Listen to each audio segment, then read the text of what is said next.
Hello families, I hope you and your family have had a terrific September school holiday break and are keen for the return of school. I wanted to preview some of the going-ons across Term 4 in preparation for a busy 12 weeks. Our continued focus across the year has been on calm and orderly classrooms, busy with learning. Until our last assembly of term, this will be the expected norm every day at school. However, across the term there are many exciting things that will take place that it's important to tune into ahead of our return to school. The senior school will be a hive of activity in Term 4. Our Year 6 students start to cast their mind to secondary school. They'll be busy with transition days, writing graduation speeches, collating their yearbook and unveiling their Gradvent calendar. Whilst it's an exciting time for them to look forward, it's also a special time for them to soak up the last term of their primary school days. For our Year 5s, they'll have the opportunity to begin work designing their Year 6 top for 2024 and apply for leadership positions available to them as school, house, wellbeing or maintenance leaders. Senior students will top off their term with a visit to Crowell Castle. In the middle school, the most anticipated event is sure to be camp in week 9 of term at Lady Northcote. Wheels Wednesday will be back for interested senior and middle school students too. It's such a fun way to spend a lunchtime each week riding at the bike track. Across the school we'll conduct a transition program for 2024. This will involve a step-up day for all students as well as a series of transition sessions for our incoming foundation students.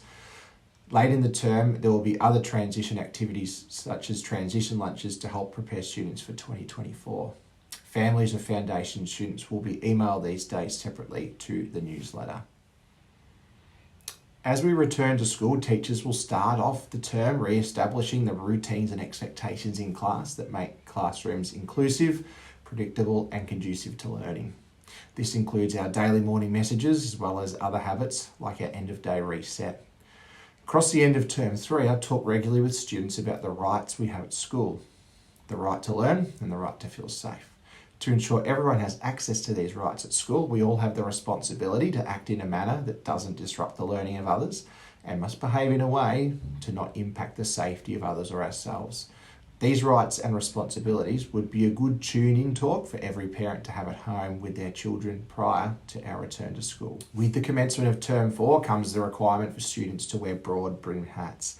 At the end of last term, all students were reminded of this and reminded that hats must be of good condition. An important aspect of our uniform policy is that uniform is to be of good quality and worn with pride. Hats that have drawing or writing on them or have been torn or cut with scissors aren't acceptable uniform and will need to be replaced. If any families need any help with providing a hat for their child, they can make contact with me for assistance. We don't want any students missing out on outdoor play and learning, but we do want our uniform. As we know, the December calendar gets jam-packed with many events. Please check the key dates page on the newsletter for pupil-free days, the timeline for end of year, and other reminders along the way. One event in December I always look forward to is students performing carols at the Twilight Market. This again coincides with the last day of school for students and always makes for an enjoyable way to end the year.